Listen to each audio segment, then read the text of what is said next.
الله والصلاة والسلام على رسول الله وعلى آله وأصحابه ومن والاه ولا حول ولا قوة إلا بالله. Amma ba'd. Hadirin wal hadirat rahimakumullah, jamaah salat subuh yang dirahmati Allah. Di penghujung bulan Ramadan selalu kita diingatkan untuk mengeluarkan zakat. Ini yang paling utama, pertama adalah zakat fitrah. Karena tuhratan lis-shaim wa tu'matan lil masakin. Ada bahasa seperti itu hadis. Bahkan juga menjadi penentu diterimanya sampainya kepada Allah ibadah saum kita, supaya tidak mu'allakun bainas sama'i wal ardh, supaya tidak menggantung antara langit dan bumi.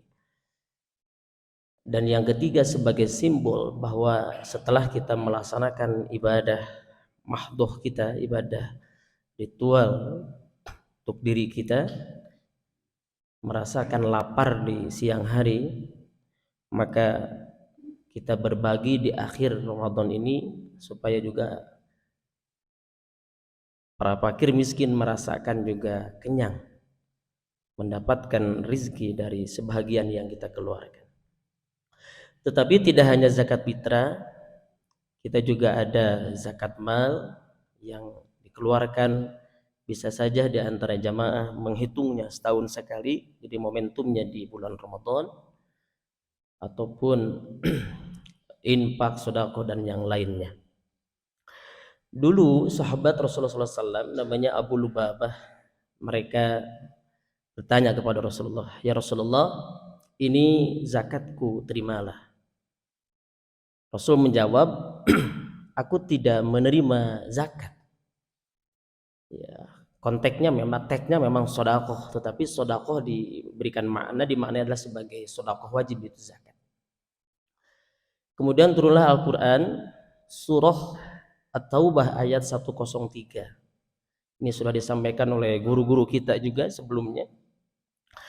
Apa kata Allah? Khudz min amwalihim, ambillah dari harta mereka. Ini perintah ini secara khusus kepada Rasulullah SAW, al-ibrah, ya. Tapi juga tidak dikhususi sahabat, tapi bu umumil lafzi, ya, dengan keseluruhan umum lafaznya. Khudz min amwalihim, ambillah dari harta mereka, shadaqatan, sebagai sedekah.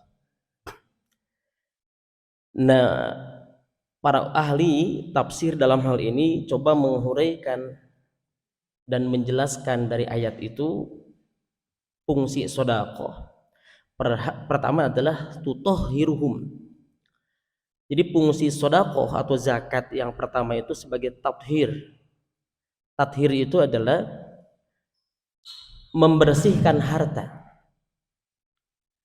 Membersihkan harta sebab ada hakun lisaili wal mahrum. Setiap harta yang kita miliki, tentu dengan mencapai nisab tertentu, itu ada hak bagi orang yang meminta ataupun dia menahan diri tapi berhak untuk menerima. Kan tipe orang tuh ada dua. Ada dia tidak mampu, itu ada dua kategori. Pertama, ada yang tidak mampu dan berani meminta. Yang kedua, dia tidak mampu tapi menahan diri untuk meminta. Itu dua-duanya berhak kita santuni, berhak kita berikan. Sehingga bisa saja yang memberinya itu kan, dan yang terbaik itu kan datang memberi. Itu untuk menjaga yang al-mahrum tadi, yang menahan diri itu kan.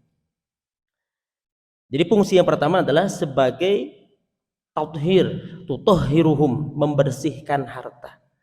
Cuma jangan dianggap menjadi salah paham sehingga yang berzakat itu membersihkan harta, yang nerima zakat nerima kotoran. Salah, bukan demikian ya maksudnya.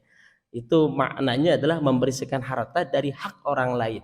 Karena setiap yang kita dapatkan itu tidak mungkin hanya kerja kita sendiri. Ibarat logikanya kan begitu. Itu ada andil, ada bantuan orang lain. Siapapun kita, nggak ada yang murni hasil sendiri. Maka ada hak bagi orang lain. Itulah Islam. Islam mengajarkan kita berbagi. Yang kedua, wa tuzakkihim, sebagai tazkiyah.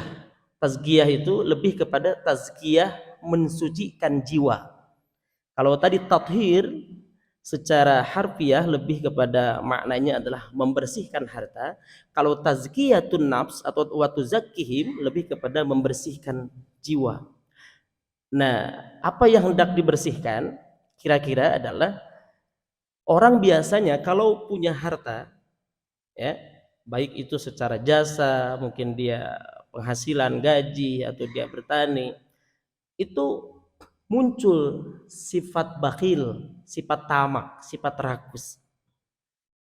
Nah, supaya itu tidak ada sifat bakhil, tamak, rakus, merasa hasil sendiri, maka dengan mengeluarkan zakat itu, sedekah tadi itu, maka itu fungsinya membersihkan jiwa dari sifat-sifat tadi.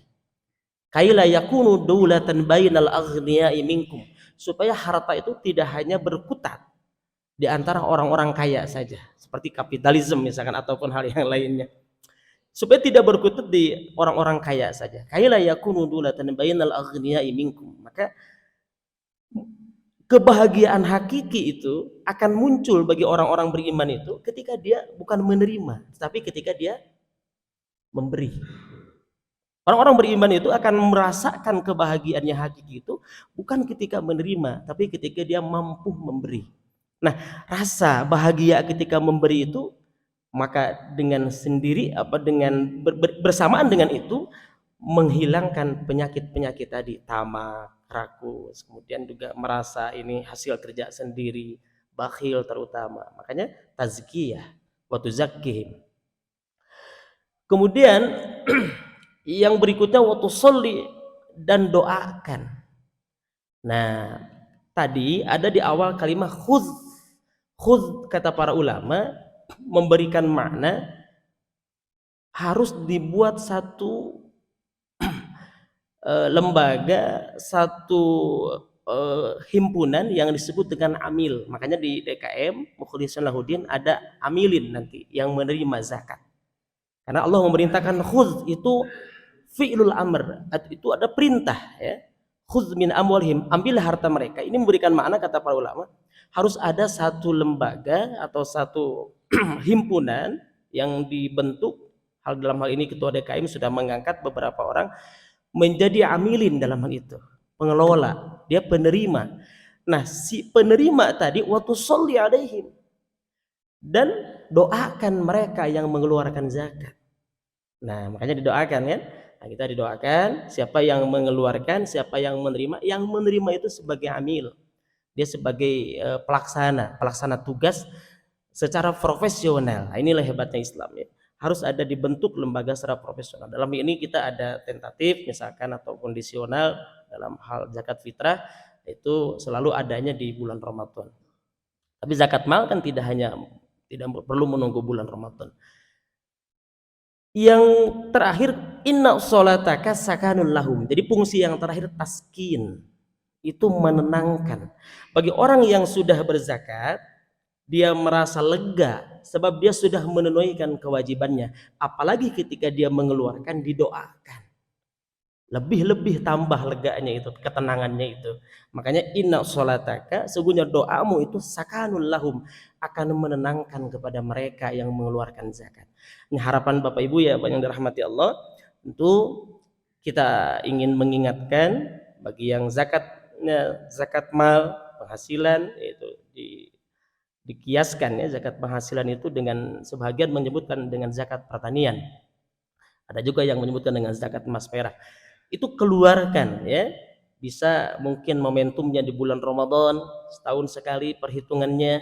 Kemudian juga ada zakat fitrah yang paling penting sampai nanti menjelang imam naik mimbar, ya, atau di hari terakhir. Nah, sekarang ada perbedaan mungkin. Idul Fitrinya ada yang sudah menetapkan hari Jumat tanggal 21, sedangkan pemerintah masih menunggu isbat tanggal 29 isbatnya, apakah 22. Nah, saya kira juga ijtihad yang satu tidak bisa dibatalkan oleh ijtihad yang berikutnya. Sama-sama ijtihad. Ini masalah ijtihadi, sehingga keyakinannya merujuk kepada kita berijtihad dengan golongan yang mana, sehingga nanti tidak ada lagi pertengkaran. Oh, kamu zakat hari Jumat sore sudah tidak sah misalkan. Sedang kalau memang lebarannya hari Sabtu, saya kira tidak demikian mungkin ya. Atau juga kita bisa memperpanjang lagi nanti. Kok kamu sudah batal padahal masih puasa, kan haram. Kok kamu juga kok masih puasa padahal sudah lebaran, kan tidak ada ujungnya. Ya udah, ijtihad yang satu tidak bisa saling membatalkan. Sudah masing-masing ada ijtihadnya ya, ada ranahnya, tidak bisa saling gontok-gontokkan. Saya kira itu saja barangkali yang menjadi pembahasan kita pagi hari ini. Paling tidak menambah wawasan dan mengingatkan kita. Barakallahu li wa lakum. Wassalamualaikum warahmatullahi wabarakatuh.